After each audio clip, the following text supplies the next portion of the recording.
ஆதவ் அர்ஜுனாவும் ராகுல் காந்தியும் ஹைதராபாத்ல சீக்ரெட் மீட்டிங் போடுறாங்க. நீங்க செல்வ பிறந்தகை பத்தி ரொம்ப டென்ஷன் ஆயிட்டாரு அப்படின்னா வந்து உண்மைதானே சார். ஏன்னா அவரை பொறுத்த வரைக்கும் டிஎம்கே கூட தான் இருக்கணும் அப்படிங்கிறது அவருடைய நீண்ட நாள் ஆசை. காங்கிரஸ் கட்சியே டிஎம்கே கண்டினியூஸா 20 வருஷமா ஏமாத்திக்கிட்டு இருக்கு அப்படிங்கறத நான் சொல்லிட்டு இருக்கேன். என்ன மாதிரி நிறைய பேர் இதெல்லாம் சொல்லிக்கிட்டு இருக்கோம். அண்ணாமலை மாதிரி ஒரு மிகப்பெரிய ஆள் இப்ப பிரச்சாரம் பண்றாரு அப்படின்னு சொன்னா தெருமுனை பிரச்சாரத்துக்கு எவ்வளவு இம்பார்ட்டன்ஸ் கொடுத்துருக்காங்கன்னு நீங்க பாருங்க. அண்ணாமலை தன்னுடைய சுயமரியாதையெல்லாம் கண்டுக்காம நானும் ஒரு தொண்டன் அப்படிங்கிற பேர்ல அங்க போய் பேசிட்டு வந்திருக்கிறாரு. ரொம்ப பிரமாதமா இருந்தது. இப்போ ஏடிஎம்கே பிஜேபி சேர்ந்ததுனால கொங்கு மண்டலம் கம்ப்ளீட்டா ஸ்வீப், அது சந்தேகமே கிடையாது. No doubt about it. அமெரிக்காவுக்கு என்ன கடுப்பு அப்படின்னு சொன்னா உலகிலேயே மிகப்பெரிய தீவிரவாத இயக்கங்களை 2 நாடுகள் தான் ஊக்குவிச்சுட்டு வராங்க. ஒண்ணு பாகிஸ்தான் உங்களுக்கு தெரியும், 2வது ஈரான். முதல்வருக்கு என்னமோ தெரியல சார், மோடியை பார்த்தாலே எங்க ஓடி வரலாம் அப்படின்னு பாக்குறாரு.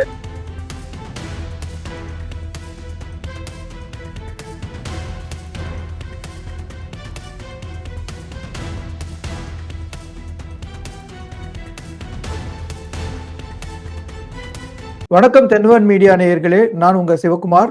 என் சேனலுக்கு சப்ஸ்கிரைப் செய்து ஆதரவு தருமாறு கேட்டுக்கொள்கிறேன். இன்று நம்முடன் இணைந்திருப்பவர் திரு வாசுதேவன் அவர்கள். வாங்க அவரோட பேசுவோம். வணக்கம் சார். வணக்கம் சிவகுமார் சார். திமுக காங்கிரஸ் இவங்களுடைய தொகுதி பிரச்சனை நாளுக்கு நாள் முத்திக்கிட்டே போறது. இப்ப என்னன்னா திமுக 25 சீட்டு தான் கொடுப்பேன் அப்படின்னு சொல்ற இடத்துல காங்கிரஸ் முன்னாடியில இருந்தே 40க்கு மேல வேணும் அப்படின்னு கேட்டுக்கிட்டே இருக்காங்க. இந்த பேச்சுவார்த்தை தொகுதி கூட்டணி பேச்சோட இல்லாம வெளியிலயும் நமக்கு பல விதமான உணர்ச்சிகரமான பேட்டிகள்லாம் கண்ணில் நம்ம காதுல விழுது. உதாரணமா செல்வ பிறந்தகை இப்ப ரொம்பவும் கோபம் ஆயிட்டாரு. 2-3 நாள் அவர் பேசச்ச அவர்கிட்ட ஒரு டென்ஷன், அவர்கிட்ட ஒரு கோபம், இதெல்லாம் ரொம்ப வெளிப்படையா தெரியுது. கிரிஷ் ஷோடங்கரை பக்கத்திலேயே வச்சுக்கிட்டு அவரை அதிகமா பேச விடாம அவரை அடக்கிறதும் புரியுது. இன்னைக்கு என்னன்னா இதுக்கு மேல நாங்க பேச்சுவார்த்தை தயாரா இல்ல அப்படின்னு திமுக சொன்ன மாதிரி ஒரு செய்தி வேற வந்திருக்கு. காங்கிரஸ் திமுக முறிய போறதுக்கு ஒரு கட்டமா நெருங்கி போறாங்களா? என்ன நினைக்கிறீங்க? ஆமா, கண்டிப்பா டுவர்ட்ஸ் தட் பிரேக்கப் தான் போயிட்டு இருக்காங்க. அவங்க விவாகரத்து 20 வருஷத்துக்கு அப்புறம் 2004 அவங்க கூட்டணியில இருக்கிற, மற்றபடி எல்லாம் கண்டினியூஸா 2014 இருக்கிற, மற்றபடி அவங்க கூட்டணியில தான் இருக்கிறாங்க.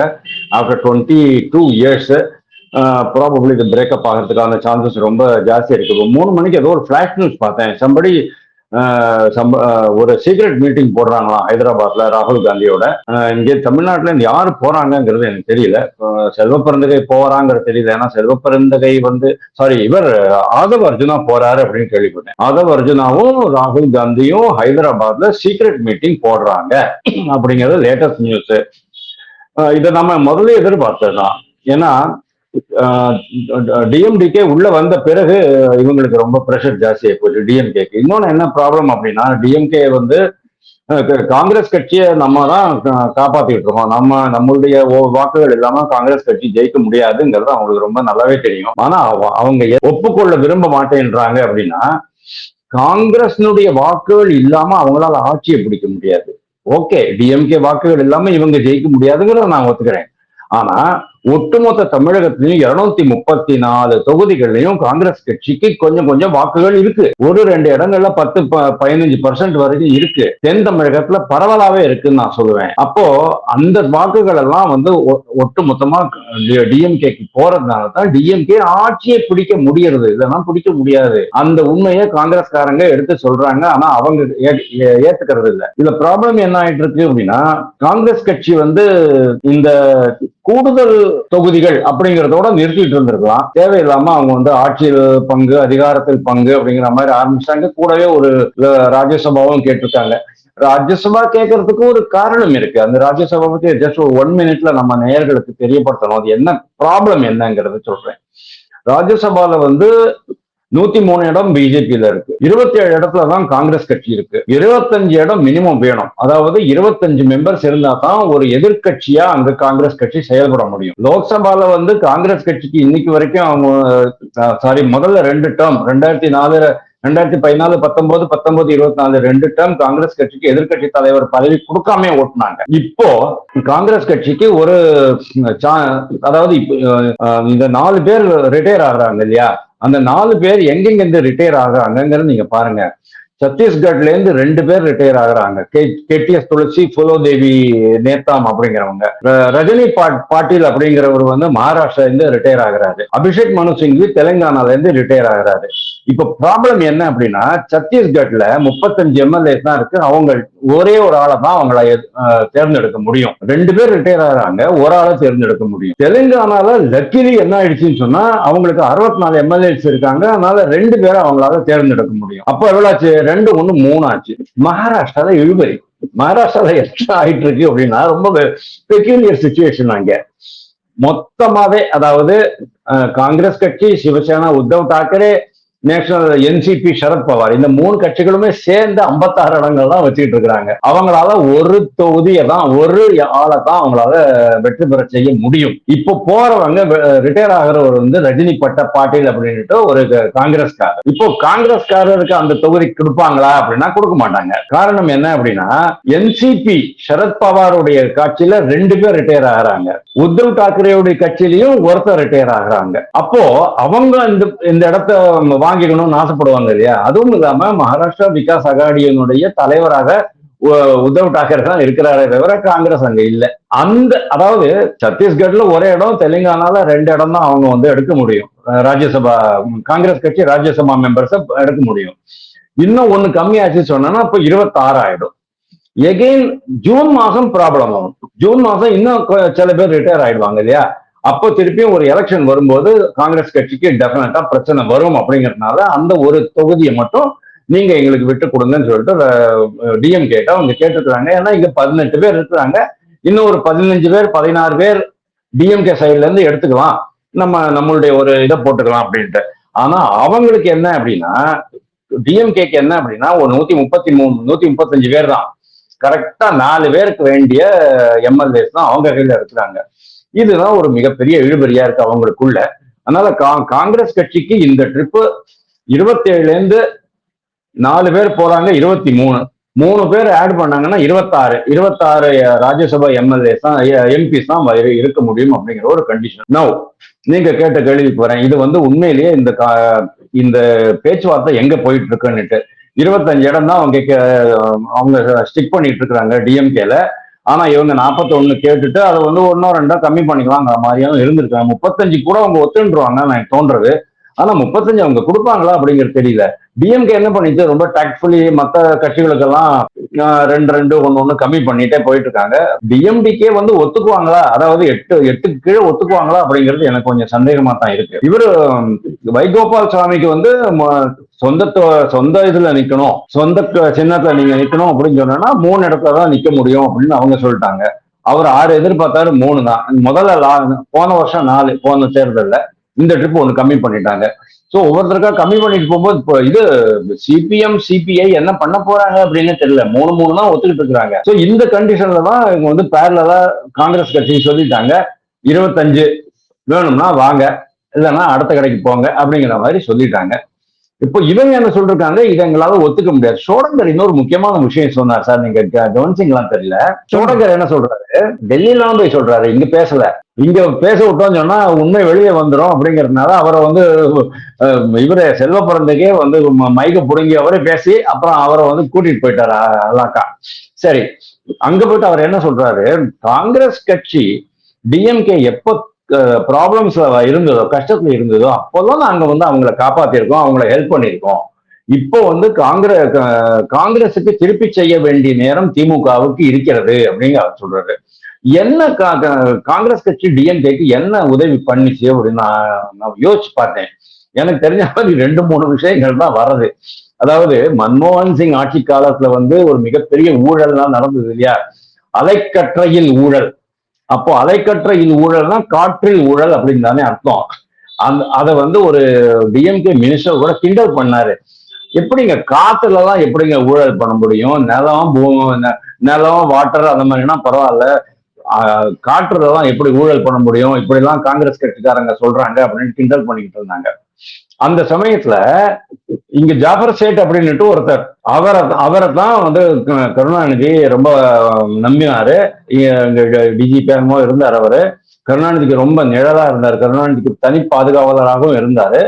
அவர் மூலமா தான் காங்கிரஸ் கட்சிகிட்ட இருந்து பல ரகசியங்கள் கசிந்தன.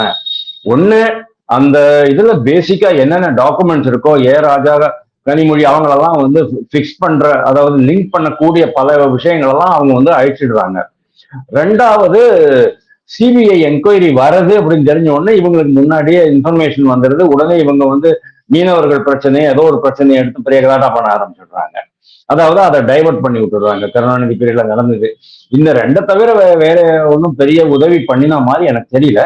பட் இவர் சொல்றாரு, காங்கிரஸ் கட்சிக்கு நாங்க நிறைய உதவி பண்றோம், now it is their turn to give it back to us அப்படின்னு. ஆக மொத்தம் இது வந்து 25 கண்டிப்பா இவங்க ஒத்துக்க மாட்டாங்க. அவங்க வந்து 30க்கு மேல கொடுக்கவும் மாட்டாங்க. ப்ராபபிளி 30க்கு ஒத்துக்கிட்டாலும் ஒத்துக்கலாம். பட் ப்ராப்ளம் இப்ப என்ன இருக்கு அப்படின்னு சொன்னா, this is a catch-22 situation. இப்போ இவங்க 25-30க்கு ஒத்துக்கிட்டாலும் கூட சரண்டர் ஆயிடுச்சு, காங்கிரஸ் கட்சி டிஎம்கேக்கு சரண்டர் ஆயிடுச்சு அப்படின்னு சொல்லுவாங்க. டிஎம்கே வந்து அதிகமா கொடுத்துச்சு சொன்னா ஏடிஎம்கே காரங்க என்ன பண்ணுவாங்க, அவர் வந்து அதிகமாக கொடுத்து காங்கிரஸ் கட்சியை தக்க வைத்துக் கொள்ளும் அளவுக்கு டிஎம்கே பலவீனப்பட்டு விட்டது.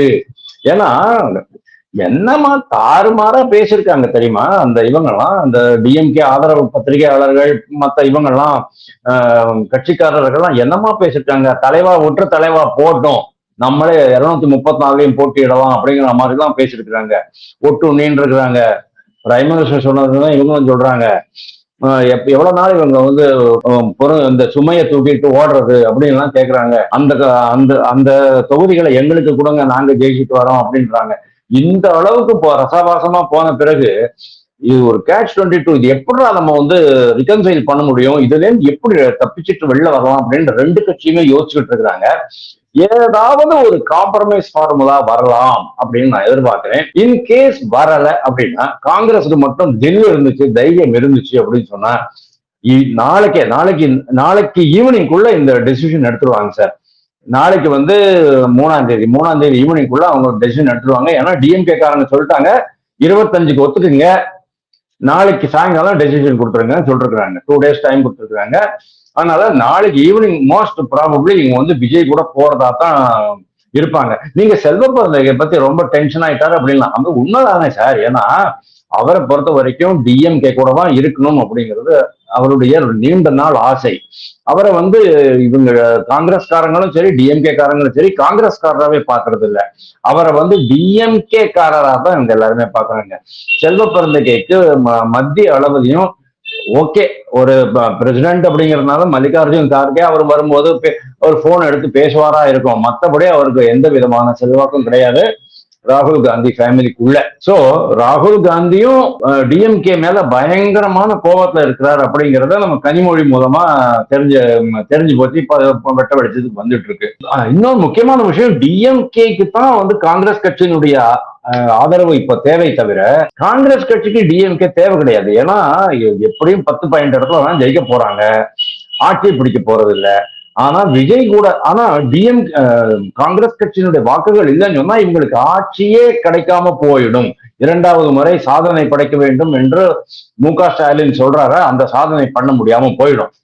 சோ விஜய் கட்சியோட போறதுனால என்ன, இந்த ப்ராஸ் அண்ட் கான்ஸை வெயிட் பண்ணி பார்ப்பாங்க. விஜய் கட்சி கூட போறதுனால நம்மளுக்கு வந்து பாண்டிச்சேரியில ஒரு சௌகரியம் இருக்கு, கேரளால ஒரு சௌகரியம் இருக்கு, நாளைக்கு அவரே தெலுங்கானால ஆந்திர பிரதேசில கூட கூட்டிட்டு போகலாம் அப்படிங்கிற மாதிரி அவங்க யோசிப்பாங்க. இன் ஆல் ப்ராபபிலிட்டி காங்கிரஸ் கட்சி விஜய் கூட கூட்டணி அமைக்கிறதுக்கான வாய்ப்புகள் இன்னும் அதிகமாகி இருக்கிறது. நேற்றைய விட இன்னைக்கு அதிகம், இன்னைய விட நாளைக்கு இன்னும் அதிகமாகும். 2வது, காங்கிரஸ் கட்சியில ஒரு சிறிய பகுதி செல்வ பிறந்தகை தலைமையில இருக்கிறவங்க மட்டும் டிஎம்கே கூட ஒட்டிக்கிட்டு இருப்பாங்க. காங்கிரஸ் கட்சி டிசைன் பண்ணிச்சுன்னு சொன்னா கூட, அதாவது விஜய் கூட போறதா டிசைட் பண்ணிட்டாங்கன்னு சொன்னா செல்வ பிறந்தகை வெளில வந்துருவாரு. அவர் கூட ஒரு சிறிய பகுதி டிஎம்கே கூட ஒட்டிக்கிட்டு இருக்கும் நான் நினைக்கிறேன். இப்ப செல்வ பிறந்தகை வெளியில வந்துடுவாரு, அவருடைய ஒரு பகுதி வந்து டிஎம்கேயோட போகுங்கிறீங்க. சோ அந்த மாதிரி நடக்கிறதுக்கு வாய்ப்பு அதிகமா, இல்லாட்டி திரு ஓபிஎஸ் ஸ்டைல்ல வந்து செல்வ பிறந்தகையும் வந்து காங்கிரஸ்ல இருந்து வெளில வந்து டிஎம்கே ஜாயின் பண்ணிடலாமா? என்ன கேட்டா அது முதலே பண்ணி தொலைச்சிருந்தா பரவாயில்ல. இன்னைக்கு பண்றது கூட சான்சஸ் இருக்கு. ஏன்னா அவர் தலைமையில வந்து என்ன சார், ஒரு 10 பேர் தான் இருப்பாங்க. ஏன்னா 90% காங்கிரஸ் பீப்புள் வாண்ட். நான் வந்து 6 மாசமா இதை சொல்லிக்கிட்டு இருக்கேன். 6 மாசமா காங்கிரஸுக்கு தன்னுடைய பலம் என்னன்னே தெரியல. காங்கிரஸ் கட்சியே டிஎம்கே கண்டினியூஸா 20 வருஷமா ஏமாத்திக்கிட்டு இருக்கு அப்படிங்கறத நான் சொல்லிட்டு இருக்கேன். என்ன மாதிரி நிறைய பேர் இதுதான் சொல்லிக்கிட்டு இருக்கோம். இப்போதான் காங்கிரஸ் கட்சிக்கு கொஞ்சமாவது சொரணம் வந்திருக்கு அப்படிங்கும்போது டெஃபினெட்லி செல்வ பெருந்தகை வந்து நேச்சுரலி காங்கிரஸ் அந்த மாதிரி டிசிஷன் எடுத்துட்டாங்கன்னு சொன்னா, செல்வ பெருந்தகை என்ன சார் இன்னும் ஒரு மாசம்னா எம்எல்ஏ இது இருக்குது, பதவி இருக்குது, அதை திறந்துட்டு டைரக்டா அவர் வந்து கண்டிப்பா 101% டிஎம்கே இணைஞ்சிருவாரு ஓபிஎஸ் மாதிரி. இப்ப நம்ம என்டிஏ சைடுக்கு வருவோம். ஸோ என்டிஏ தொகுதி கூட்டணி பேச்சு வாக்கு நடக்கிறதுக்காக பியூஷ் கோயல் மதுரையில எடப்பாடியாரை சந்திச்சு அவங்க பேசினாங்க. அவங்க வந்து நமக்கு வெளியில வந்து பிரச்சனைகள் எதுவும் தெரியாட்டியும் இன்னைக்கு வந்து எடப்பாடியார் வந்து டெல்லி போயிட்டு அங்க வந்து ஒரு சந்திப்பை நடத்திருக்காரு. அமித்ஷாவோட நடத்திருக்கலாம்னு நம்ம நினைக்கிறோம். ஸோ அப்போ வந்து அவங்கள நிருபரை கேட்டபோது வேற எதுவுமே பேசாம நாளைக்கு பாத்துக்கலாம் அப்படின்னு சொல்லிட்டு வந்துட்டாரு. ஸோ என்டிஏ கூட்டணியிலயும் ஏதாவது தொகுதி பிரச்சனை இருக்கா? இது இங்க வெளியில தெரியற அளவுக்கு அங்க வெளியில தெரியாம இருந்தாலும் மறைமுகமா அவங்களுக்குள்ள ஏதாவது பிரச்சனை இருக்கா? அங்க என்ன நடக்குது? இல்ல கண்டிப்பா பிரச்சனை இருக்கத்தான் இருக்கு. ஏன்னா டிடிவி தினகரன் சொல்லிட்டாரு என்னுடைய தொகுதிகள்லாம் வந்து பாஜக தான் கொடுக்க போகுது அப்படின்னு. ரெண்டாவது ஏடிஎம்கே சைட்ல இருந்து இந்த ஜாயிண்ட் கூட்டத்துக்கு எல்லாம் கூப்பிடுறாங்க, தெருமுனை பிரச்சாரத்துக்கு எல்லாம் கூப்பிடுறாங்க. தெருமுனை பிரச்சாரம் ரொம்ப நல்லா பண்ணிக்கிட்டு இருக்காங்க என்டிஏல. மெட்ராஸ்ல, மதுரையில, கோயம்புத்தூர்ல, திருச்சியில, சேலத்துல ஃபர்ஸ்ட் கிளாஸா பண்ணிட்டு இருக்காங்க. அதை நான் பாக்குறேன். பிஜேபி தெருமுனை பேச்சு வந்து ரொம்ப பிரபலமா இருக்கா? அது இங்க இடம் எடுத்து சொல்ல விரும்புறேன். ஆமா, அதைத்தான் சொல்ல வந்தேன். அண்ணாமலை மாதிரி ஒரு மிகப்பெரிய ஆள், அதாவதுங்க ஏடிஎம்கே டிஎம்கே தெருமுனை கூட்டத்துக்கு பேசுறதுக்குன்னு பேச்சாளர்கள் லிஸ்ட் போட்டிருப்பாங்க. எல்லாம் ஒரு ஆர்டினரி லெவல் பீப்புள் தான் இருப்பாங்க. அந்த மாதிரி ஒரு இடத்துல அண்ணாமலை போயிட்டு பிரச்சாரம் பண்றாரு அப்படின்னு சொன்னா தெருமுனை பிரச்சாரத்துக்கு எவ்வளவு இம்பார்ட்டன்ஸ் கொடுத்துருக்காங்கன்னு நீங்க பாருங்க. அண்ணாமலை தன்னுடைய சுயமரியாதையெல்லாம் கண்டுக்காம நானும் ஒரு தொண்டன் அப்படிங்கிற பேர்ல அங்க போய் பேசிட்டு வந்திருக்கிறாரு. ரொம்ப பிரமாதமா இருந்தது. அங்க அதுல ஏடிஎம்கே காரங்க மற்ற கட்சிக்காரங்களும் வந்து பங்கெடுத்துக்கிறாங்க. ஆனா ஏடிஎம்கே காரங்க கூப்பிடுற இதுல வந்து அமமுக காரங்க போகல அப்படின்னு நான் கேள்விப்பட்டேன். இன்னும் கொஞ்சம் ஒரு மோதல் இருக்கிற மாதிரி தோன்றது. ரெண்டாவது வந்து ஏன் இங்க சென்னையிலேயே நடத்திருக்க வேண்டாமா அந்த பேச்சுவார்த்தைய அப்படின்னா, எதுக்கு அவசர அவசரமா அங்க போயிருக்காங்க அப்படின்னா, ப்ராபபிளி இதெல்லாம் ஃபைனலைஸ் பண்ணிருப்பாங்க. அங்க ஒரு சில சேஞ்சஸ் எல்லாம் நடக்கிறதுக்கான வாய்ப்பு இருக்கு. எஸ்பெஷலி கொங்கு மண்டலத்துல இப்போ வந்து 3 கட்சிகளுமே ஈக்குவல் ஸ்ட்ரெங்க்ல இருக்கு அப்படிங்கறத நம்ம பார்க்கறோம். அதாவது 33 நடுவுல விஜய் வேலையை வச்சுக்கோங்க. விஜய் ஒரு 10-12% போயிட்டு சொன்னா பாக்கி ஒரு 80% 85% divided by 3 DMK, ADMK, BJP அந்த மாதிரிதான் இருக்கு இப்போ கொங்கு மண்டலத்துல. இப்போ ஏடிஎம்கே பிஜேபி சேர்ந்ததுனால கொங்கு மண்டலம் கம்ப்ளீட்டா ஸ்வீப், அது சந்தேகமே கிடையாது, நோ டவுட் அபவுட் இட். ஆனா அதனால என்ன ஆகுறதுன்னு கேட்டா கொங்கு மண்டலத்துல கால் பதிக்க விரும்புகிறது பாஜக. அதை வந்து ஏடிஎம்கே கொஞ்சம் கண்ட்ரோல் பண்ணலாமா அப்படின்னு பாக்குறாங்க. ஏன்னா அவங்களுடைய வந்து பேஸ் அதுதான் இல்லையா. வேற பிஜேபி வந்து சவுத்ல ரொம்ப ஸ்ட்ராங்கா இருக்கு. நார்த் இத தமிழ்நாடை பொறுத்த வரைக்கும் பாமக பிளஸ் இவங்க ஏடிஎம்கே 2 பேருமே ஓரளவுக்கு ஸ்ட்ராங்கா இருக்கிறாங்க. சென்னை பகுதிகளில் கூட ஓரளவுக்கு நல்லா இருக்காங்க, ரூரல் ரொம்ப நல்லா இருக்கிறாங்க அப்படின்னு கேள்விப்பட்டோம். பாஜகவும் சென்னையில ரொம்ப ஸ்ட்ராங்கா இருக்குது. அந்த மாதிரியான அதாவது ஈக்குவலி ஸ்ட்ராங்கா இருக்கிற பொசிஷன்ல இந்த இடத்த நீங்க எனக்கு விட்டு கொடுங்க அப்படின்னு அவங்க கேட்கறாங்க. நீங்க இதுக்கு முன்னாலே கூட பார்த்துருக்கலாம், பாஜகல வந்து ஒரு 15-20 டேஸ் பேக்கே இந்த தொகுதிகள்லாம் அறிமுகப்படுத்திட்டு தொகுதி பொறுப்பாளர்கள் அப்படின்னு போட்டாங்க 72 தொகுதிகளுக்கு. அதுல என்ன நீங்க தெரிஞ்சுக்கலாம் எங்கெங்கெல்லாம் அவங்க வந்து அடி போட்டுட்டு இருக்கிறாங்கன்னு. ப்ராபபிளி இதெல்லாம் வந்து எல்லா கட்சிகளிலுமே நடக்கக்கூடிய ஒரு சமாச்சாரம் தான். ஃபார் எக்ஸாம்பிள் டிஎம்கேல வந்து ஒரத்த நாடுல இருந்து வைத்தியலிங்கம் இருக்காரு. ஒரத்த நாடுல வந்து 30 வருஷமா டிஎம்கேக்கு போஸ்டர் ஓட்டிட்டு இருக்கிறவங்க, கூட்டம் நடத்துறவங்க, தெருமுனை கூட்டம் நடத்துறவங்க எல்லாருக்குமே ஒரத்த நாடுல நான் வந்து எம்எல்ஏ ஆகணும்னு ஆசை இருக்கும். ஆனா இந்த ட்ரிப்பு டிஎம்கே காரன் என்ன பண்ணுவாங்க, தலைமை ஒரத்த நாடுல வைத்தியலிங்கத்தை நிறுத்தி வைப்பாங்க. அது கொஞ்சம் முட்டு மோதல் வரும். அதெல்லாம் வந்து கட்சி தலைமை எப்படி அணுக போகிறது, எப்படி சரிப்படுத்த போகிறது, இதே மாதிரி எல்லா இடத்துலயுமே இருக்கும். ஃபார் எக்ஸாம்பிள் எனக்கு சிதம்பரம் கொடுக்காதீங்க, பெரம்பலூர் கொடுக்காதீங்க, இவர் சொல்லுவாரு ரிசர்வ் தொகுதி கொடுக்காதீங்க அப்படின்பாரு விடுதலை சிறுத்தைகள். உடனே அவருக்கு வந்து சரி அதான் ஜென்ரலா ஒரு ஜென்ரல் இது கொடுக்கலாம் அப்படின்ட்டு அவங்க யோசிக்கலாம். அது மாதிரி முட்டுமோ இந்த மாதிரி சில இதெல்லாம் இருக்கத்தான் இருக்கும், டிஃபரன்சஸ் ஆஃப் ஒப்பீனியன் இருக்கும். அதெல்லாம் வந்து கிளியர் பண்ணலாம் அப்படிங்கிறதுனால தான் போயிருக்கிறாங்களோ அப்படின்னு நான் நினைக்கிறேன். ப்ராபபிளி நாளைக்கு ஈவினிங் அல்லனா நாளன்னைக்கு ஃபர்ஸ்ட் லிஸ்ட் வந்தாலும் வரும். ஏன்னா ஃபர்ஸ்ட் லிஸ்ட் வந்து ஜெயலலிதாவுடைய பிறந்த நாள் 24ஆம் தேதி நாங்க அறிவிப்போம் அப்படின்ட்டு அவர் சொல்லியிருந்தார் முதல்ல ஏடிஎம்கேல. ஆனா அறிவிக்கல. அப்போவே தெரிஞ்சு போச்சு, சரி இன்னும் சிலதெல்லாம் இருக்கு போல் இருக்கு அப்படின்ட்டு. பட் நான் என்ன கேட்கிறேன், எந்தெந்த தொகுதிகள் எல்லாம் வந்து ஒரு கருத்து வேறுபாடுகள் இல்லையோ அந்த மாதிரி தொகுதிகள், சே ஃபார் எக்ஸாம்பிள் இந்த வன்னியர் பெல்ட் இருக்குது, சிவி சண்முகம் தொகுதி இருக்குது, இவரோட தொகுதி இருக்கு, ஜெயக்குமார் தொகுதி இருக்கு, அந்த மாதிரி தொகுதிகள்லாம் நீங்க முதல்ல அறிவிச்சுட்டு போலாமே, அதெல்லாம் ஒரு ப்ராப்ளம் இருக்க கூடாது இல்லையா? ஆனா அதை கூட அறிவிக்காம கொஞ்சம் லேட் பண்ணிட்டாங்க அப்படின்னு நான் பாக்குறேன். ஆக மொத்தம் நாளைக்கு நம்மளுக்கு வெயிட் ஃபார். மத்திய கிழக்கு நாடுகள்ல நடக்கிற ஒரு போர் பிரச்சனை வந்து நம்ம உலகம் அறிஞ்ச விஷயம்.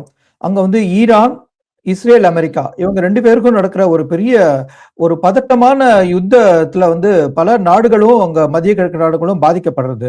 இப்ப என்னன்னா இந்தியால வந்து இதை எதிர்த்து வந்து போராட்டம் நடக்குது. அதாவது இஸ்லாமியர்களுக்கு வந்து ஒரு இஸ்லாமிய நாடுகள்ல வந்து அமெரிக்காவும் இஸ்ரேலும் வந்து ரொம்ப தன்னுடைய சக்தியை காட்டி அவங்களை அழிக்கிறது, அதுக்கு எதிர்க்க போராட்டம் நடத்துறாங்க.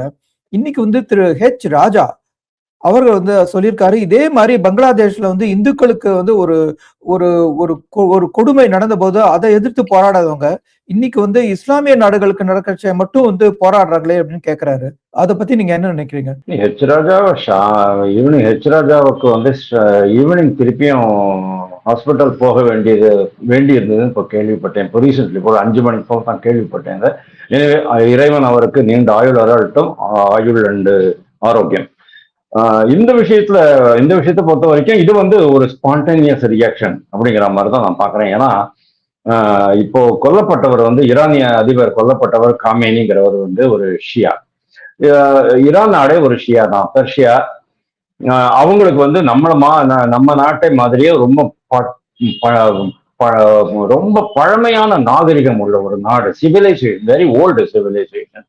அதனால்தான் நான் திருப்பி சொல்றது, இந்த போரை வந்து நீங்க அவ்வளவு ஈஸியா நினைச்சுக்காதீங்க, சீக்கிரமா முடிச்சிடலாம் அப்படின்னுட்டு. வெனிசுவேலா மாதிரி எல்லாம் கிடையாது. வெனிசுவேலாவை இவங்க ஒரே நாள் அந்த அதிபர் மனைவி 2 பேரும் கூட்டிட்டு வந்தாங்க, முடிஞ்சு போச்சு, நாட்டை கைப்பற்றிட்டாங்க. ஒரு பொம்மை அரசு அங்க வந்துருச்சு, பிளஸ் அந்த ஆயில் ஃபீல்ட் எல்லாம் கைப்பற்றிட்டாங்க அமெரிக்கா. இன்னைக்கு அமெரிக்கா வர்த்தகமே பண்ண ஆரம்பிச்சு, அதோட முடிஞ்சு போச்சு. ஆனா இவங்க அப்படி இருக்க மாட்டாங்க. இவங்க வந்து அதை விட பெரிய நாடு, அதை விட பாரம்பரியம் மிக்க நாடு. ஆனா இவங்களுக்கு சப்போர்ட் வேற இருக்கு, 2 மிகப்பெரிய சப்போர்ட், சீனா அண்ட் ருஷ்யா. அவங்களுடைய சப்போர்ட் இருக்கு, இந்தியாவோட சப்போர்ட்டும் இருக்கு. ஆனா நம்ம வந்து அப்போ அப்படின்னு தான் இருக்கோம், ரைட்டு. அதனால இந்த போர் அவ்வளவு சீக்கிரம் முடிய போறது இல்லை. ஆனா இந்த மாதிரி ஒரு ஷியாவுடைய தலைவராக இருந்த அந்த காமேனிய அவங்க போட்டு தள்ளினதை வந்து இவங்களால ஏற்றுக்க முடியல. அதனால ஒரு ஸ்பான்டேனியஸ் ரியாக்ஷன் உத்தரப்பிரதேசத்துல, கர்நாடகால ஒரு பகுதியில், அலிப்பூர ஒரு பகுதியில நடந்திருக்கு. நாட்டு அந்த அலிப்பூர் கிடையாது, கல்கட்டா அலிப்பூர் கிடையாது, இங்க அதே மாதிரி இங்க ஹைதராபாத் நடந்த, தெலுங்கானாவில் நடந்திருக்கு. உத்தரப்பிரதேசம் மேற்கு வங்காளத்துல கொஞ்சம் நடந்திருக்கு. ஆனா இவங்களுக்கு என்ன புரியல அப்படின்னு சொன்னா, இந்த அதாவது நீங்க வந்து இது பண்ணலாம் சார். அதாவது இவர் அசாதுதீன் ஓவைசி வந்து 2024 பதவி பிரமாணம் எடுத்துட்டு கடைசியில் ஜெய் பீம் ஜெய் பாலஸ்டைன் அப்படின்னு சொன்னாரு. இது எவ்வளவு தவறான ஒரு சமாச்சாரம் பாருங்க. ஏன்னா ஜெய் பாலஸ்டைன் சொல்ற இடம் எங்க பாராளுமன்றம் கிடையாது. நீங்க நம்ம நாட்டை பத்தி தான் அங்க பேசப்படும். ஜெய் பீம் சொல்றது கூட ஓகேனா, ஏன்னா அம்பேத்கருடைய பேரு அப்படிங்கிறதுனால அது ஓகே. ஆனா அந்த மாதிரி சொல்றாங்க. அதாவது இவங்களுடைய புரிதலே ரொம்ப தவறா இருக்கு அப்படின்னு நான் பாக்குறேன். அதாவது நீங்க வந்து ஷியா சுன்னி அப்படின்னு பார்க்க கூடாது, எப்பேற்பட்ட தலைவராக அவர் இருந்தார் அப்படிங்கிறத பார்க்கணும். பெண்களுக்கு சுதந்திரம் இல்லை, உலகிலேயே மிகப்பெரிய தீவிரவாத இயக்கங்களை அமைத்து அது அவங்களுக்கு சோறு போட்டு ராணுவ உதவி பண்ணி நிதி உதவி பண்ணி எல்லாம் பண்ணிக்கிட்டு இருந்தவங்க தான் அவங்க ஈரான் அதிபர்கள். இதுக்கு முன்னாலேயும் இதுக்கு இப்போ கொல்லப்பட்டவரும் கூட ஹமாஸ், ஹெஸ்புல்லா, ஹூத்தி, இவங்க 3 பேர் மேல் இங்க பாலஸ்டைன், லெபனான் அண்ட் யமன், இந்த 3 நாடுகள்லயும் அவங்களுடைய இது வச்சுக்கிட்டு கான்ஸ்டன்டா அவங்க வந்து இஸ்ரேலுக்கு பிரச்சனை பண்ணிக்கிட்டே இருந்தாங்க. இதை நீங்க வந்து ஒரு ஏதோ அமெரிக்கா உள்ள வந்துச்சு அடிச்சிச்சு நீங்க அப்படி பார்க்க கூடாது. அமெரிக்காவுக்கு வந்து ஈரானியன் ஆயில் மேல எந்த ஆசையும் கிடையாது. ஏன்னா அவங்களுக்கு வந்து 300 பில்லியன் டன் ஆயில் ரிசர்வ் உள்ள வெனிசுவேலா கைக்கு வந்தாச்சு. அதனால அமெரிக்கா இங்க இருந்து ஆயிரம் எடுத்துட்டு போகாது. ஆனா அமெரிக்காவுக்கு என்ன கடுப்பு அப்படின்னு சொன்னா, உலகிலேயே மிகப்பெரிய தீவிரவாத இயக்கங்களை ரெண்டே நாடுகள் தான் ஊக்குவிச்சுட்டு வராங்க. ஒண்ணு பாகிஸ்தான், உங்களுக்கு தெரியும். ரெண்டாவது ஈரான். இந்த எவ்வளவு சொல்லிட்டு அவங்க இதை வந்து கண்ட்ரோல் பண்ணல.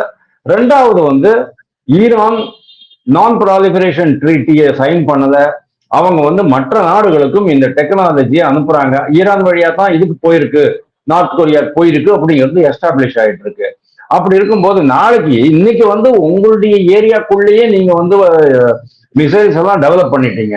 நாளைக்கு வந்து இன்னும் இன்டர் கான்டினென்டல் பேலிஸ்டிக் மிசைல்ஸ் எல்லாம் டெவலப் பண்ணிட்டீங்க சொன்னா அமெரிக்கானுடைய எல்லா நகரங்களும் உங்க டார்கெட்டுக்குள்ள வந்துடும் அப்படிங்கிற அந்த ஒரு பயம். ரெண்டாவது, அவங்களுக்கு வந்து இஸ்ரேல் கூட இருக்கிற அந்த ஒப்பந்தம் உங்களை எந்த காரணம் கொண்டு நாங்க கைவிட மாட்டோம், உங்களுக்கு நாங்க காவலாளிகளா இருப்போம் அப்படின்ட்டு. ஆனா இந்த ஒரு ரெண்டு காரணத்தால தான் அமெரிக்கா வந்து உள்ள வந்தது. ஆனா நீங்க வந்து இத ஒரு ஐசோலேட்டட் இன்சிடென்டா பார்க்க கூடாது. 7 அக்டோபர் 7, 2022 தொடர்ச்சியாகத்தான் இதை பார்க்கணும். ஏன் அந்த டேட்டை சொல்றேன் அப்படின்னா, அந்த டேட்ல தான் வந்து ஃபர்ஸ்ட் ஹமாஸ் தீவிரவாதிகள் இஸ்ரேலுக்குள்ள புகுந்து, இஸ்ரேலுக்குள்ள டெய்லி போயிட்டு வேலை பண்ணிட்டு வீட்டுக்கு போவாங்க. அது வரைக்கும் நீங்க ஓகே தான்ப்பா. ஆனா இஸ்ரேலுடைய படைகளுக்கு தெரியாம உள்ளுக்குள்ள சுரங்கம் எல்லாம் பண்ணி அங்கெல்லாம் ஆயுத கிடங்கு இதெல்லாம் கொண்டு வந்து வச்சு, ஒரு நாளைக்கு திடீர்னு ஒரு பண்டிகை நடக்கும்போது, ஒரு யூதர் பண்டிகை நடக்க அன்னைக்கு கரெக்டா அங்க போயிட்டு 1230 பேரை சுட்டு தள்ளிட்டீங்க. அதுதான் மிகப்பெரிய ப்ராப்ளமா போச்சு. அதுல இருந்து தான் இந்த ப்ராப்ளம் ஆரம்பிச்சு இன்னைக்கு வரைக்கும் தொடர்ந்துட்டு இருக்கு அப்படிங்கறத நம்ம பாக்குறோம். இது எப்பேற்பட்ட பகுதி காசா. அந்த காசால வந்து அவங்க எப்படி அவங்க சுரங்கங்கள்லாம் வச்சிருந்தாங்க. கடைசியில் அவங்க என்ன சொன்னாங்க, ஒண்ணு சுரங்கத்தை விட்டு வெளியேறுங்க, இல்லைன்னா நாங்க வந்து உள்ளுக்குள்ள கேஸ் அடிப்போம், கேஸ் உள்ள போயிட்டு அங்கே செத்து போக வேண்டியதான், அப்படிதான் சொன்னா தண்ணி வச்சு ரொப்பிடுவோம் அப்படின்னாங்க. we will smoke you out அப்படின்னாங்க அவங்க. அந்த அளவுக்கு அதாவது தீவிரவாத இயக்கம்னா அது தீவிரவாத இயக்கம் தான். ஹமாஸ் தீவிரவாத இயக்கம்னா அது ஒத்துக்க வேணும். ஆனா நம்ம நாட்டு இஸ்லாமியர்களுக்கு என்ன புரியல அப்படின்னு சொன்னா, இஸ்லாமியர் அப்படிதான் பார்ப்பாங்களே தவிர அவன் நல்ல இஸ்லாமியனா கெட்ட இஸ்லாமியனா, அவனால வந்து உலகத்துல ஏதாவது பிரச்சனை ஆயிட்டு இருக்கா, இதெல்லாம் பத்தி அவங்க யோசிக்கிறதே கிடையாது. யாரும் எடுத்து சொல்றதும் கிடையாது. ஏன்னா மத குருமார்களுக்கெல்லாம் ரொம்ப ஒரு மயோபிக் வியூ தான் இருக்கும். வேர்ல்டு வியூ ஒண்ணுமே இருக்காது, மயோபிக் வியூ தான் இருக்கும். ஈரான்ல எவ்வளவு பெண்கள் செத்து போயிட்டு இருக்காங்க தெரியுமா? அதாவது இந்த கவர்மெண்ட்டுக்கு எகென்ஸ்டா எவ்வளவோ பெண்கள் எங்களுடைய உரிமை வேணும், எங்களுக்கு புர்கா போட்டுக்க வேண்டாம், எங்களுக்கு மாடர்ன் ட்ரெஸ் வேணும், எஜுகேஷன் வேணும், டிரைவிங் லைசன்ஸ் வேணும், கார் ஓட்டணும், நாங்க தனியா வெளியே போயிட்டு சந்தைக்கு போயிட்டு மால்ல போயிட்டு சாமான் வாங்கணும், அடிப்படை உரிமைகள் சுவாமி. இதெல்லாம் கூட இப்போ தாலிபான் அரசு இருக்கு ஆப்கானிஸ்தான்ல. அவங்க என்ன சொல்றாங்க, இது நம்ம நேயர்களுக்காகத்தான் நான் சொல்றேன். அவங்க என்ன சொல்றாங்க, இப்போ லேட்டஸ்டா என்ன வந்திருக்கு, நீங்க மனைவியை அடிக்கலாம். இந்தியால நீங்க சொல்லி பாருங்க, மனைவியை அடிக்கலாம்னு சொல்ல முடியாது சார். ஏன்னா நம்ம தர்மத்துல அது கிடையாது. அங்க மனைவி பெண்கள் எல்லாம் அடிக்கலாம், ஆனா உடம்புல காயம் தெரியக்கூடாது, எலும்பு முறியக்கூடாது. இந்த மாதிரியெல்லாம் ஒரு சட்ட திட்டங்களை வச்சுட்டு இருக்கு சொன்னா, அந்த மாதிரியான ஒரு ஷாரியா சட்டம் மனித சமுதாயத்துக்கு உகந்ததா இல்லையாங்கிறத இந்த நம்ம உள்ளூர்ல இருக்கிற இஸ்லாமியர்கள் யோசிக்கணும். இவங்க எல்லாம் இங்க வந்து இவ்வளவு சுதந்திரம் கேட்கறாங்களே, அங்க போயிட்டு போராட வேண்டியதுதானே. அதைத்தான் ஹெச் ராஜா மாதிரி ஆளுங்கெல்லாம் கேட்கறாங்க, அர்ஜுன் சம்பத் கேட்கறாரு, என்ன மாதிரி ஆளுங்கெல்லாம் கேட்கறோம். அதாவது இதை விட ரிக்ரெசிவா இருக்கிற ஒரு இந்த மாதிரி ரிக்ரெசிவா இருக்கிற சட்ட திட்டங்களை கொண்டு வந்து நம்ம நாட்டிலையும் பண்ணணும். இப்போ வந்து பாகிஸ்தான்ல கூட அது பண்ண ஆரம்பிச்சிருவாங்க இன்னும் கொஞ்ச நாளுக்கு அப்புறமா. ஆனா பாகிஸ்தான்ல வந்து இப்போ இமீடியட்லி பண்ண மாட்டாங்க, ஏன்னா அவங்க வந்து அமெரிக்காவுடைய கண்ட்ரோல்ல இருக்கிறாங்க, அமெரிக்கா அவங்க விட மாட்டாங்க. ஆனா இஸ்ரேல் இவரு காமினி இறந்துட்டார் அப்படிங்கிற நியூஸ் கேட்ட உடனே சார், டெஹரான்ல அந்த சின்ன சின்ன ஊர்கள் எல்லாம் பெண்கள் எல்லாம் ரோடுக்கு வந்து டான்ஸ் ஆடுறாங்க. அந்த அளவுக்கு அவங்க கொடுமைப்படுத்தி வச்சிருந்தாங்க. சதாம் ஹுசேன் எப்படி ஒரு காலத்தை பண்ணிட்டு இருந்தாரோ, கடாஃபி எப்படி பண்ணிட்டு இருந்தாரோ ஒரு காலத்துல, அதே மாதிரி இவங்களும் அப்படிதான் பண்ணிட்டு இருக்காங்க. அதாவது ஒரு மனித நேய ஆட்சி கிடையாது, ரூல் பை ஸ்கிரிப்சர்ஸ். அதுவும் இந்த பட்டாம்பழைய இந்த பழைய பஞ்சாங்கத்தை வச்சுக்கிட்டு ரூல் பண்ணணும், அதுக்கேற்ற மாதிரி தான் பெண்கள் இருக்கணும். ஆனா அதே ரூல்ஸ் தான் இங்கேயும் இருக்கு. யுஏஇ, துபாய், அபுதாபி, அங்கெல்லாம் இப்போதான் ப்ராபபிளி வெரி ரீசென்ட்லி ஒன்லி லேடிஸ்க்கெல்லாம் கார் டிரைவிங் பண்றதுக்கு பர்மிஷன் கொடுத்துருக்குறாங்க. கொஞ்சம் கொஞ்சமா அவங்க முன்னாடி வராங்க. ஆனா இவங்கெல்லாம் இந்த கோமேனியினுடைய அந்த இந்த பார்ட்டி இருக்கு இல்லையா, அவங்களுடைய சித்தாந்தம் எப்படி இருக்குன்னா இன்னும் மோர் அண்ட் மோர் ரெக்ரஸிவா தான் இருக்குது. வேற மற்ற இஸ்லாமிய நாடுகள்லாம் பாருங்க, Malaysia, Indonesia is full Muslim country தான். ஆனா அவங்கள்ட்ட எல்லாம் அந்த மாதிரியான கட்டுப்பாடுகள்லாம் இல்லை பாத்தீங்களா. அதனால நம்ம நாட்டு முஸ்லிம்களுக்கு உண்மையிலேயே எது வேணும் எது வேண்டாம் அப்படிங்கிறது தெரியுது. அவங்களுக்கு யாரும் சொல்லிக் கொடுக்கறதும் கிடையாது. தானாகவே புரிஞ்சுக்கணுங்கிற அந்த ஒரு வேட்கையும் அவங்கள்ட்ட இல்லை அப்படிங்கறத நான் பாக்குறேன். அதனாலதான் ஹமாஸ் ஒரு தீவிரவாத இயக்கம், ஹமாஸ் தீவிரவாதிகள் கொல்லப்பட்டார்கள் அப்படின்னு போது பெரிய பேனரை பிடிச்சிக்கிட்டு மவுண்ட் ரோட்ல போனா நின்றுடுவான். எல்ஐசிக்கு முன்னால மவுண்ட் ரோட்ல, ஸ்பென்சர் பிளாசாக்கு முன்னால மவுண்ட் ரோட்ல பிரதர்ஷனம் பண்ணுவாங்க. அங்க டெல்லியில வந்து கர்த்தவிய பார்த்து, ராஜ்பாத் கர்த்தவிய பார்த்து பார்லிமெண்ட் முன்னால நின்று போவாங்க. பார்லிமெண்ட்டுக்குள்ள வந்து ஜெய் பாலஸ்டைன் அப்படிம்பாங்க. பாலஸ்டைன் பத்தி ப்ராப்ளம் கிடையாது, ஹமாஸ் பத்தி தான் ப்ராப்ளம் நம்மளுக்கு. அதனால இது வந்து புரிதல் இல்லாத இஸ்லாமியர்களுடைய ப்ராப்ளம் இது. ஆனா ஓவர் பீரியட் ஆஃப் டைம் அவங்களுக்கு புரிதல் வரும் அப்படின்னு நம்ம எதிர்பார்க்கலாம். அவ்வளவுதான், நம்ம எதிர்பார்க்கத்தான் முடியும். ஆனா உண்மையிலேயே வருமாங்கிறது எனக்கு தெரியாது. சார், நேத்தி பிரதமர் மோடி மதுரையில வந்து மிகப்பெரிய கூட்டத்தை நடத்திருக்காரு. அதுல சொல்றாரு, இந்த கூட்டத்தை பாருங்க, இந்த கூட்டமே திமுகவுக்கு தேர்தல்ல என்ன நடக்க போறது அப்படிங்கிற ஒரு பதில சொல்லும். இது ஒரு திருப்பு முனை தேர்தலா இருக்கும். மக்கள் வந்து திமுக அரசை அகற்ற முடிவு எடுத்துட்டார் அப்படின்னு அவர் சொல்றாரு. அதே சமயத்துல திமுக அணி என்ன சொல்லுதுன்னா, திருப்பரங்குன்றத்துக்கு போறார், முருகன் அரசியல மோடி கையில் எடுக்கிறார்.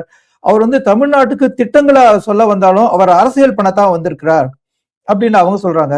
இதை எப்படி பாக்குறீங்க சார்? உங்ககிட்ட நான் கேக்குறேன், திட்டங்கள் அறிவிச்சாரா இல்லையா சார்? 4000 கோடி ரூபாய் திட்டங்கள் அறிவிச்சிருக்காரு. யாருடைய திட்டம் அது? மத்திய அரசனுடைய திட்டம், மாநில அரசும் சேர்ந்து செய்கிற திட்டம். ஏவா வேலு உட்கார்ந்துட்டு இருந்தாரா இல்லையா? ஏவா வேலு உட்கார்ந்துருக்கும் போதே பிரதமர் சொல்றாரு, நாங்க அதை பண்ணினோம், இந்த தமிழ்நாட்டுக்கு இதை கொண்டு வந்து வச்சோம், இவ்வளவு நிதி கொடுத்தோம், இவ்வளவு மருத்துவ கல்லூரிகள் பண்ணோம், இப்ப எய்ம்ஸ் வரப்போகுது, எல்லாமே சொல்லிட்டு இருக்கிறாரு. என்ன செய்யல மத்திய அரசு? அதாவது தமிழ்நாட்டை மத்திய அரசு வஞ்சிக்கிறதுன்ட்டு மூச்சுக்கு மூச்சு அவர் சொல்லிட்டு இருக்கிறாரு முதல்வர். அது எல்லாத்துக்கும் தக்க பதில் எழுதி கொடுத்தாரு. ஏவா Velu representative of Tamil Nadu government, விடியல் ஆட்சியினுடைய ரெப்ரசன்டேட்டிவ் வச்சுக்கிட்டே அவர் சொல்றாரு. அதான் இம்பார்ட்டன்ட். அதே மாதிரி பிரைம் மினிஸ்டர் வர்றாரு அப்படின்னு சொன்னா, ஒரு முதல்வர் அவரை போயிட்டு ரிசீவ் பண்ண வேண்டாம், பரவாயில்ல, அட்லீஸ்ட் அந்த நிகழ்ச்சியிலாவது கலந்துக்க கூடாதா? ஏவா வேலு சீனியர் மினிஸ்டர் தான், இல்லைன்னு சொல்லல. ஆனா ஒரு முதல்வர் கலந்துகிட்டு இருந்தாங்கன்னா இன்னும் நல்லா இருந்திருக்குமே அப்படிங்கிறது எங்களுடைய இது. ஏன்னா இதுக்கு முன்னால கூட முதல்வருக்கு என்னமோ தெரியல சார், மோடிய பார்த்தாலே எங்க ஓடி வரலாம் அப்படின்னு பாக்குறாரு. 3 ட்ரிப்பு மோடி வந்திருந்தாரு, இதுக்கு போயிட்டாரு, ஒரு ஊட்டிக்கு உதரம் போனாரு, வேற எங்கேயோ ஒரு டூருக்கு போயிட்டு போனாரு. செகண்ட் டைம் ராமேஸ்வரத்துக்கு தூத்துக்குடி வந்த போதும் அவர் வரல. அந்த மாதிரிதான் ஏதோ 3 ட்ரிப்பை அவர் அவாய்ட் பண்ணிட்டாரு. இதெல்லாம் வந்து நம்ம எப்பவுமே ஒரு விஷயம் நான் சொல்லுவேன் சார், நீங்க வந்து லாங் ஜம்ப் ஹை ஜம்ப் மாதிரிதான், ஓட்டப்பந்தயம் மாதிரிதான், அடுத்த உச்சத்துக்கு நீங்க போகணும். இப்போ வந்து ஒரு மீட்டரை 1.8 மீட்டர்ஸ் நீங்க கிராஸ் பண்ணிட்டீங்கன்னு சொன்னா 1.81 மீட்டருக்கு நீங்க ஹை ஜம்ப் பண்ணணும். அந்த மாதிரிதான் உச்சத்தை தொட வேண்டும், உச்சத்திற்கு மேல் அடுத்த உச்சத்தை அடைய வேண்டும். உச்சத்துக்கு ஆப்போசிட் என்ன? தாழ்மை, நீச்சம் அப்படிங்கிறது. அந்த இப்போ தமிழ்நாட்டு அரசியல் எப்படி போயிட்டு இருக்குன்னு சொன்னா, அடுத்த நீச்சத்துக்கு போறாங்க. அதாவது சந்திரசேகர் ராவ், தமிழிசை சவுந்தரராஜன் 2 பேருக்கும் இருந்த ஒரு இது முரண்பாடுகள், 2 பேரும் பார்க்காம இவங்க இல்லாம, அதாவது கவர்னர் இல்லாம நம்ம வந்து சட்டசபை கூட்டுறதையும் அதெல்லாம் போக ஆரம்பிச்சிட்டாங்க. கேரளாவில் அந்த அளவுக்கு போல, கேரளாவில் ஓரளவுக்கு அந்த மாண்பை காப்பாற்றுறாங்க வச்சுக்கோங்க. வெஸ்ட் பெங்காலையும் அதே ஆட்டிடியூட் தான் நடந்துட்டு இருந்தது. இப்போ தமிழ்நாட்டிலையும் அதே மாதிரி தான் போயிட்டு இருக்கு. கவர்னர் வந்து டீ பார்ட்டி வைக்கிறார் சொன்னா இட் இஸ் ஜஸ்ட் ஒரு ஒரு இதுதான், ஒரு கம்பேனியன்ஷிப், ஒரு கேமராடரி தான், ஒரு ஒரு நட்பு நிகழ்ச்சி தான். அதை கூட நம்ம வந்து பேனிஷ் பண்ணுவோம். அதே மாதிரி பத்திரிகையாளர்கள்லாம் சொல்றதெல்லாம் இருக்கட்டும், அமைச்சர்களே இந்த மாதிரி சொல்ல ஆரம்பிச்சிட்டாங்க, மக்களுக்கு விரோதமான ஆளுநர் அப்படிங்கிறது. இது எல்லாமே நீங்க அந்த political standard, the standard of politicians வந்து கொஞ்சம் கொஞ்சமா அடுத்த உச்சத்துக்கு போகாம அடுத்த நீச்சத்துக்கு போயிட்டு இருக்கு அப்படிங்கிறத நான் பாக்குறேன். ரொம்ப தவறான சமாச்சாரம். ஆனா மோடியினுடைய நிகழ்ச்சி ரொம்ப பிரமாதமா இருந்தது. நீங்க நோட் பண்ணணும், 2வது நிகழ்ச்சி இது. தேசிய ஜனநாயக கூட்டணியினுடைய பொதுக்கூட்டம் அதாவது கூட்டணி பொதுக்கூட்டம், இது 2வது பொதுக்கூட்டம். நேற்றுக்கு பேசுனவங்க எல்லாருமே அற்புதமா பேசினாங்க. அன்புமணி ராமதாஸ் ஃபுல் ஸ்டாட்டிஸ்டிக்ஸ் போட்டு விட்டாரு. இவரு களப்பிரர் ஆட்சி அப்படின்னுட்டு விடியல் ஆட்சி களப்பிரர் ஆட்சின்னு சொல்லி தினகரன் கிரிட்டிசைஸ் பண்ணாரு. அது ரொம்ப கரெக்டா இருந்தது. பாண்டியன்ல இருந்து ஆரம்பிச்சாரு. எடப்பாடி பழனிசாமி அவருடைய திருப்பியும் ஒரே புள்ளி விவரமா சொல்லி என்னென்னலாம் தமிழ்நாட்டுக்கு நாங்க கொண்டு வந்திருக்கோம், என்னென்னலாம் தமிழ்நாட்டுக்கு வரவேணுமா இருந்ததுங்கிறதெல்லாம் பத்தி ரொம்ப கம்பேர் பண்ணி ரொம்ப பிரமாதமா பேசினாரு. மோடியும் அதே மாதிரி கிடைச்ச வாய்ப்பை ரொம்ப பர்ஃபெக்டா பயன்படுத்திட்டு இருந்தாரு. மோஸ்ட் அப்ரிஷியபிள் திங் மோடியினுடைய இது என்ன அப்படின்னா, அங்க இருந்து கார்ல வென்யூக்கு வரும்போது பூர்ணச்சந்திரன் வீட்டுல போயிட்டு அந்த அவருடைய மனைவியையும் குழந்தைகளையும் பார்த்துட்டு அவங்களுக்கு அஷூரன்ஸ் கொடுத்தது, நாங்க இருக்கோம். ஏன்னா கட்சி சார்பால தான் அவங்களுக்கு கொஞ்சம் உதவி கிடைச்சிருக்கு. கட்சியில இருந்து அரசுல இருந்து உதவி கிடைச்ச மாதிரி தெரியல. ஆனா தமிழ்நாடு அரசுல இருந்து அவங்களுக்கு உதவி 2 லட்சம் 3 லட்சம் உதவி கொடுத்துருந்தாங்கன்னு சொன்னோம்னா அது சிறுபான்மையினர் வாக்குகள் வராதே அப்படிங்கிறதுனால அவங்க கொடுக்காம இருந்திருக்கலாம். ஆனா அங்க போயிட்டு பிரைம் மினிஸ்டரே போய் அஷ்யூர் பண்றாருன்னு சொன்னா இது ரொம்ப பெரிய விஷயம் சார். இது பல மக்களை, அதாவது தென் தமிழகத்துல பல மக்களை, இந்துக்களுடைய மனசை தொட்டு இருக்கு. இதனுடைய தாக்கம் தேர்தலில் ஏற்படும் அப்படின்னு நான் நினைக்கிறேன். தேங்க்யூ. நன்றி சார். நேயர்களே, இவ்வளவு நேரம் எங்களுடன் இணைந்து இந்த விவாதத்தில் பங்கேற்றதுக்கு நன்றி. மீண்டும் ஒருமுறை கேட்டுக்கொள்கிறேன், சப்ஸ்கிரைப் செய்து ஆதரவு தாருங்கள். வணக்கம் சார். மீண்டும் நம்ம அடுத்த வாரம் சந்திப்போம். எஸ், வணக்கம், நன்றி.